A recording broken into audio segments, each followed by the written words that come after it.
Well hello and welcome everyone, I welcome you all to exam marathon. आज हम बात करने वाले हैं यूपी गवर्नमेंट के डीओपीटी डिपार्टमेंट ऑफ पर्सनल और ट्रेनिंग के द्वारा जो सारे डिपार्टमेंट्स को प्रपोजल भेजा गया है कि वो सारे डिपार्टमेंट से पूछना चाहते हैं कि हम प्रोविजन पीरियड जो है वो 2 ईयर्स की जगह अगर 5 ईयर्स कर दें तो क्या होगा, क्या ये सही है कि नहीं। तो दिस इज़ प्रेजेंटेड बाय मी योगेश गंगवार। अब ये काफ़ी हद तक न्यूज़ में भी है और आप देख सकते हैं कि सारी न्यूज़ में, और ये अब ट्विटर पे भी ट्रेंड कर रहा है। This is more about me. You can read more about me here, and you can follow us on Instagram as well as on Telegram for PDF of any video on this YouTube channel. Okay, so follow us on Telegram. तो sir सबसे पहले मैं बात करूंगा कि probation period होता क्या है। तो प्रोबेशन पीरियड क्या होता है सर, जब भी किसी कैंडिडेट की जॉब लगती है तो उसकी जॉब्स की जो रिक्वायरमेंट्स होती हैं उसके अकॉर्डिंग उसको जज करना चाहते हैं कि ये सूटेबल है जॉब के लिए कैंडिडेट या नहीं। ये यूपीएससी में भी सेम है, एसएससी में भी सेम है। ए ग्रेड की जॉब हो या किसी के लिए तो बेसिकली प्रोबेशन पीरियड जो है वो 2 ईयर्स का ही है हर जगह भी इस जगह। अब ये डिपार्टमेंट ऑफ पर्सनल और ट्रेनिंग की वेबसाइट से मैंने लिया है। अब इसमें ऑफिशियली डीओपीटी की क्या ओपिनियन है इस पर ये देखते हैं। उनका मानना ये है कि it is in order to access his suitability, तो सूटेबल कैंडिडेट को देखना चाहते हैं कि वो सूटेबल है कि नहीं है इस चीज़ के लिए, ठीक है। अब अकॉर्डिंग टू ये प्रोबेशन पीरियड में क्या होगा, अकॉर्डिंग टू इवैल्यूएशन उसको परफॉर्मेंस को जज किया जाएगा और उसके बाद कंसीडर किया जाएगा इस कैंडिडेट को परमानेंट करना है कि नहीं करना है, ओके।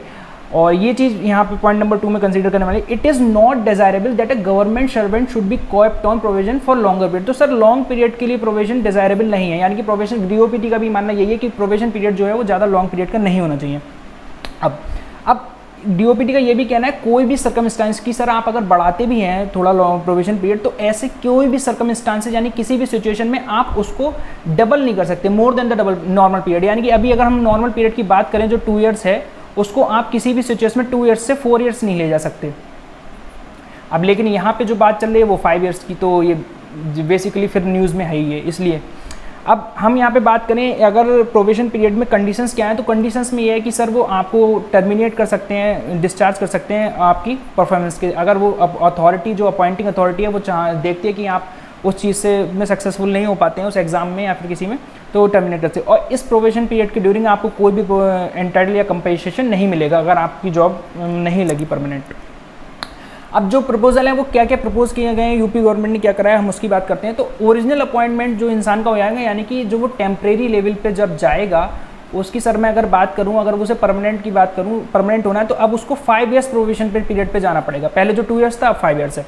और उनको अब जो न्यू प्रपोज्ड प्लान है उसमें क्या है, हाफ ईयरली बेसिस पे जज करा जाएगा। यानी कि अगर मैं बात करूं तो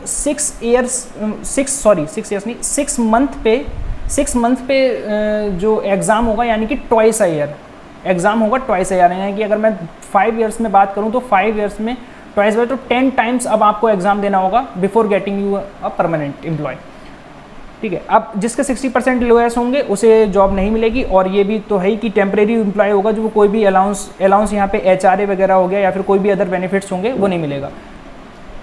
अब इससे इफेक्टेड कौन है, इससे सब्जेक्ट कौन कौन से, सो ये ग्रुप बी एंड सी को करने वाला है इफेक्टेड। सिर्फ ग्रुप बी और सी के लिए प्रपोजल है, इसमें सिंपल है, उन्हें कॉन्ट्रैक्ट बेसिस पे 5 ईयर्स के लिए बुक करना होगा। अब इसके पीछे गवर्नमेंट का क्या कहना है, गवर्नमेंट जो डीओपीटी डिपार्टमेंट है या फिर वो वेरियस डिपार्टमेंट्स को भेजा है वो क्या कहना चाह रही है। यूपी गवर्नमेंट का कहना ये है कि हमारी सर एफिशिएंसी बढ़ाने के लिए जो नए एम्प्लॉय आएंगे उनकी एफिशिएंसी बढ़ाने के लिए हम 5 ईयर्स का प्रोबेशन पीरियड दे रहे हैं।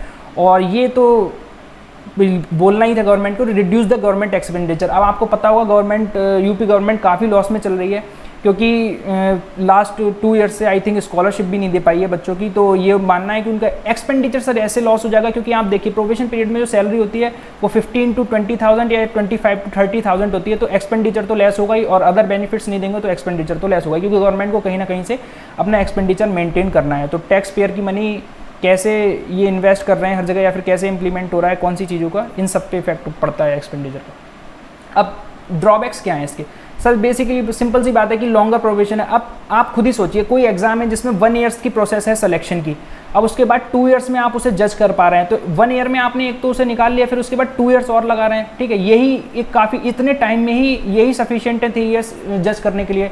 अब उसको आप 5 ईयर्स कर रहे हैं तो सिंपल सी बात है वो काफ़ी लॉन्ग पीरियड है और लेथार्जिक प्रोसेस है। मॉनेटरी लॉस इसलिए सर आप मैंने बता ही दिया, कम सैलरी है तो जो एम्प्लॉय है उसको मॉनेटरी लॉस तो होना ही है। अब करप्शन के और नेपोटिज्म के जो डिपार्टमेंटल एग्जाम होते हैं उसमें डिपार्टमेंटल एग्जाम में जाहिर सी बात है करप्शन और नेपोटिज्म का जो भी जिसका फेवरेबल है जो जानने वाला है, उसमें ये तो करप्शन का चांस तो रहेगा ही। और मेरे हिसाब से क्या कहना है कि सिस्टम की जो फंक्शनिंग है उसे इम्प्रूव करा जाए, और रूल्स यहाँ पे हैं लेकिन इफेक्टिव इम्प्लीमेंटेशन जो है वो मिसिंग है। और मैं इस चीज़ के यहाँ फेवर में हूँ, अगर कोई भी एम्प्लॉय है जो वो लेथार्जिक है, वो एफिशिएंटली वर्क नहीं कर पाता है, तो सर सही है, उसे आप टर्मिनेट कर सकते हैं। लेकिन मैं स्पेसिफिकली सर अगर मैं बात करूं इस 5 इयर्स वाले प्रपोजल के लिए, मैं इसके बिल्कुल अगेंस्ट में हूं, क्योंकि देखिए टाइम कंस्टेंट है यहाँ पे। अब टाइम कंस्टेंट आप समझिए सर कैसे, अब आप कुछ भी प्रपोज करिए, एक नोटिफिकेशन आया एग्जाम का, 25 इयर्स तक अगर उसकी जॉब लगी बच्चे की, अब 1 ईयर्स में उसका रिजल्ट आएगा तो तब तक वो 26 का हो गया, उसके बाद 2 इयर्स का प्रोविजन पीरियड जो अभी है नॉर्मल, तो यानी कि 28 के करीब उसकी एज हो गई बिफोर गेटिंग परमानेंट। अब सर 5 इयर्स का आप और दे रहे हैं, तो यानी कि आप ऐसा मान के चलिए कि 32 या 33 इयर्स में सर वो जाके परमानेंट हो रहा है। अब परमानेंट हो रहा है तो आप समझिए इतने, तो फिर उसकी जॉब कितनी सी रह गई। अब तो ये भी प्रपोजल होने लगे हैं कि 50 इयर्स से पहले रिटायरमेंट दे देंगे, तो आप ये देखिए कि इतना वो जॉब ही कितनी रह गई, 20 इयर्स की मुश्किल से जॉब रह गई, तो बच्चा क्या करेगा। और उसकी जो 5 साल जो होंगे वो टेम्परेरी बेसिस पे रहेगा, तो वहाँ पे सैलरी भी बहुत कम होगी। तो ये फिलहाल मेरी ओपिनियन है, आप अपनी ओपिनियन कमेंट कर सकते हैं। और ये ट्विटर से मैंने स्नैप ले रखा है, ये शिखा त्रिपाठी जी हैं, ये कह रही हैं please don't harass us any more by this bay, complete 69,000 recruitment as soon as possible. आपको पता होगा 69 टीचर्स के 1000 टीचर्स के साथ जो है वो क्या हुआ है, मुझे बताने की ज़रूरत नहीं है। और ये तो देखिए यही पता चलेगा जो गवर्नमेंट कह रही है कि हम एफिशिएंसी बढ़ाएंगे, तो देखिए एफिशिएंसी बढ़ाने की ये तो इम्प्लीमेंटेशन के बाद ही पता चलेगा कि कितनी एफिशिएंसी इस चीज़ से बढ़ती है या फिर क्या चीज़ें होती हैं। Okay, so thanks for watching and I will meet you in next video.